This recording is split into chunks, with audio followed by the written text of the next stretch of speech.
20 minutes, l'heure d'accueillir, oui, une ancienne athlète de haut niveau, lanceuse de marteau, mais aussi donc lanceuse d'alerte. C'est la première sportive à avoir dénoncé publiquement les violences sexuelles qu'elle a subies dans son sport. Catherine Moyon-Debec est avec nous ce matin. Bonjour Catherine Moyon-Debec.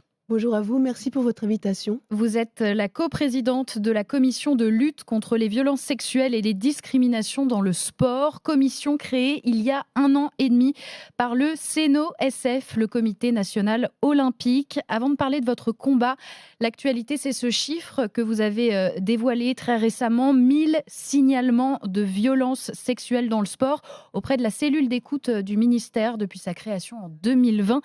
Que dit ce chiffre, Catherine Moyon-Debec ? Oui, alors d'abord, ce chiffre, c'est le chiffre du ministère des Sports qui a le mérite d'exister, mais qui est très en dessous de la réalité des violences dans le sport, ce qui explique aussi notre mobilisation.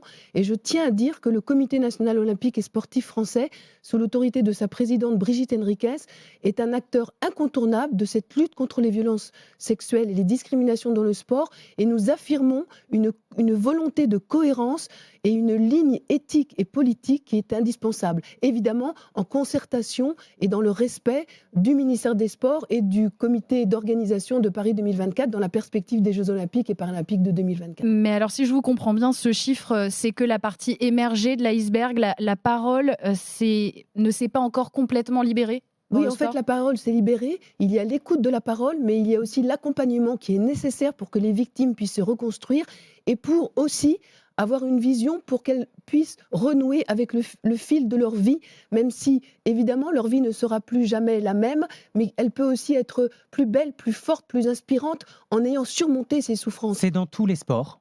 Oui, tous les sports sont touchés. Oui, absolument. Et nous ne souhaitons pas jeter l'opprobre sur les fédérations, sur les structures, sur les clubs. Non, nous avons une constatation. Et d'ailleurs, cette constatation, elle s'exprime en France, à Monaco, en Europe et dans le monde. Et c'est la raison pour laquelle nous avons souhaité... Du football au judo, au rugby, à la Oui, gymnastique, absolument. à Et c'est la raison l'athlétisme. pour laquelle nous avons souhaité organiser les premières assises internationales du Comité national olympique et sportif français jeudi, qui ouvrent sur l'international. Et ce qui est très important, c'est cette mobilisation nationale et internationale de partager ces bonnes pratiques, de partager les idées, de trouver des solutions, de créer, d'innover, de trouver, parce que je rappelle que quand même que l'essentiel, c'est l'épanouissement, le développement et la protection de l'intégrité physique et psychologique des athlètes. Catherine Moyon-Debec, c'est un phénomène que vous connaissez bien, celui des représailles quand on parle. La médaille et son revers, c'est le titre de votre livre sorti en 1997.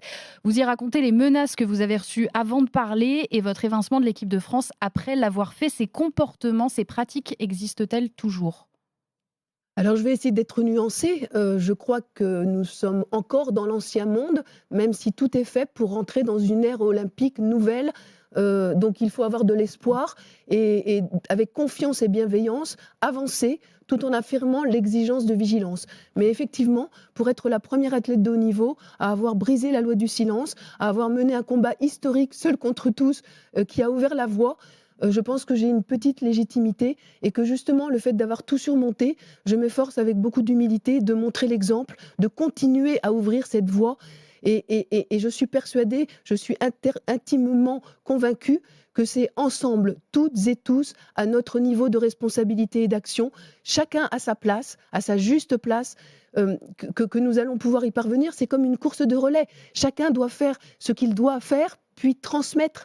Et je n'ai pas de doute sur le fait que nous allons trouver des solutions, parce qu'il s'agit de sauver des vies, il s'agit de préserver des vies, il s'agit de consoler des vies, et la jeunesse, elle est sacrée, et nous n'avons pas le droit de la sacrifier. Alors justement, on parle beaucoup des affaires médiatiques. La vôtre a été la première, celle de Sarah Abitbol, ses confessions il y a 3 ans aussi. Mais qu'en est-il des victimes dans l'ombre ? Comment sont-elles traitées ?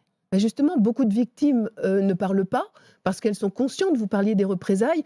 Alors évidemment, il faut rester positif, constructif, parce que le sport, je le rappelle, est d'abord, avant tout, un moyen merveilleux pour l'enfant, l'adolescent, le jeune adulte, de grandir, de s'épanouir, de partager des émotions, d'être heureux.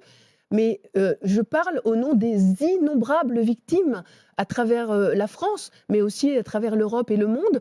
Et justement, le fait d'affirmer cette volonté du Comité national olympique et sportif français, cette volonté dans cette ligne éthique et politique, c'est aussi un signal fort de dire aux victimes, à leur entourage et à toutes celles et ceux qui, je l'espère, n'auront pas à vivre ces crimes, à subir ces crimes et ces délits, que nous sommes là. Ça veut dire qu'il y a un risque quand on s'inscrit aujourd'hui, quand on inscrit ses enfants dans un sport le mercredi après-midi, il y a ce risque? Il y a un risque, mais il y a aussi de la vigilance. Il y a une mobilisation générale qui est en train de se mettre en place. Donc des mesures ont déjà été mises en place. Elles doivent se poursuivre, elles doivent se multiplier, elles doivent s'amplifier.